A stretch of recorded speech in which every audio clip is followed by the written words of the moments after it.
Hello guys, welcome back to my channel. ഞാനിന്ന് വന്നിരിക്കുന്നത് ഇത് ഞാൻ കണ്ടാൽ തന്നെ മനസ്സിലാവില്ലേ, എൻ്റെ ഫസ്റ്റ് പേജ് ഓഫ് ബുക്സ് എന്ന് പറയുമ്പോൾ ഇതിൻ്റെ ബേസിക് സയൻസിൻ്റെ എൻ്റെ മുടി വന്നത് ശ്രദ്ധിക്കണ്ട കേട്ടോ. അത് ഞാൻ ശരിക്കും പറഞ്ഞാൽ ഇത് കാണിച്ചു തരേണ്ട ആവശ്യമില്ല, പക്ഷെ എന്നാൽ ഞാൻ നിങ്ങൾക്കൊന്ന് ജസ്റ്റ് ഒന്ന് കാണിച്ചു തന്നെയാണ് എങ്ങനെയാണ് ഞാൻ ചെയ്യുന്നത്, എന്താണ് ഞാൻ ചെയ്യുന്നതെന്ന്. ഇതിൻ്റെ പാർട്ട് 1 ആണ്. ഇനിയും കുറേ ഇത് വരുന്നതായിരിക്കും, വേറെ സബ്ജക്റ്റിൻ്റെ ഓരോരോ വേറെ ഡിസൈൻസായിട്ട്. ഞാൻ എൻ്റെ മുടി ഇടക്കിട്ട് വരുന്നത് ഞാൻ അതിൽ ഭയങ്കരമായിട്ട് കോൺസെൻട്രേറ്റ് ചെയ്തുകൊണ്ടിരിക്കുന്നത്. അതുകൊണ്ടാണ് എൻ്റെ ക്യാമറയുടെ പോലും ഞാൻ ശ്രദ്ധിക്കാതെ ഫോണിനെ പോലും ശ്രദ്ധിക്കാതെ ഞാൻ ചെയ്യുന്നത്. ശരിക്കും പറഞ്ഞാൽ ഞാൻ ഇപ്പോൾ കാണിച്ചു തന്ന ഒരു ഡിസൈനില്ല, അത് തന്നെയാണ് ഞാൻ ട്രൈ ചെയ്യുന്നത്. ചെറുതായിട്ട് പൂക്കളിൽ മാത്രം വ്യത്യാസമുള്ളൂ, വലുതായിട്ടൊന്നും വ്യത്യാസമില്ല.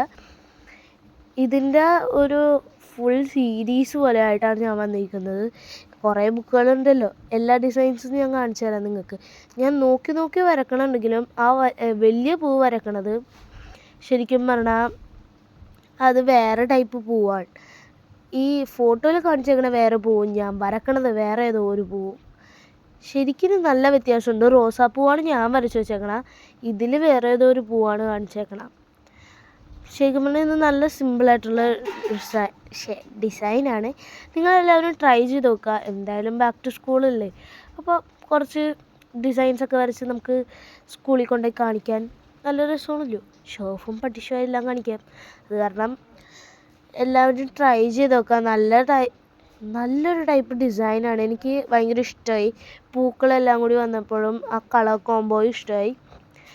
പിന്നെ ഇടയ്ക്കിട്ട് എൻ്റെ ആ ഗ്രീനിൻ്റെ കുറച്ച് ഇങ്കൊക്കെ കുറഞ്ഞിട്ടുണ്ടായിരുന്നു. അപ്പം ഞാൻ എന്ത് ചെയ്ത് പുറകിൽ വരച്ച് പേന വരക്കണ പോലെ പുറകിൽ വരച്ച് കഴിഞ്ഞിട്ടാണ് ഞാൻ കളറടിക്കുന്നത്. കളറടിക്കാൻ അത്രയ്ക്ക് സിമ്പിളാണെന്ന് പറയാൻ പറ്റില്ല, എന്നാലും കുറച്ച് പണിയാണ്. ബ്രഷ് പെൻ വെച്ചായതുകൊണ്ട് ഞാൻ അടിയിലൊരു ബുക്കും വെച്ചിട്ടുണ്ട്. സ്കെച്ച് പോലെ തന്നെയാണ് ബ്രഷ് പെന്നിൻ്റെ ഇങ്ക് പുറത്തോട്ട് ചാടിയ പ്രശ്നവും. നിങ്ങൾക്ക് വേണമെങ്കിൽ കളേഴ്സൊക്കെ മാറ്റി കൊടുക്കാം കേട്ടോ, നല്ല രസമാണ്. ഞാൻ ഈ കാണിച്ചു തന്ന പിക്ചറാണ്, ഇതാണ് പിക്ചർ. ഈ വരച്ച് വന്നപ്പോൾ വേറേതായി, പക്ഷെ എന്നാൽ കാണാൻ ഭംഗിയുണ്ട്, എനിക്കിഷ്ടപ്പെട്ടു. അപ്പോൾ പൂ വരച്ച് വന്നപ്പോൾ വേറേതായിട്ടുണ്ട്, അത് ഞാൻ ആദ്യം തന്നെ പറഞ്ഞു. ഇതാണ് പൂ, പക്ഷെ എന്നാൽ ഞാൻ വരച്ച് വന്നപ്പോൾ വേറെയായി. അപ്പോൾ ഇങ്ങനത്തെ വീഡിയോസ് ഇഷ്ടമുണ്ടെങ്കിൽ ലൈക്കും ഷെയറും സബ്സ്ക്രൈബും ചെയ്യാൻ മറക്കരുത്. ഇനിയും ഇങ്ങനത്തെ വീഡിയോസ് വേണമെങ്കിലും ഇങ്ങനത്തെ ഐഡിയാസ് വേണമെങ്കിലും ഫോളോ മീ. അപ്പോൾ അത്രയേ ഉള്ളൂ വീഡിയോ. ബൈ.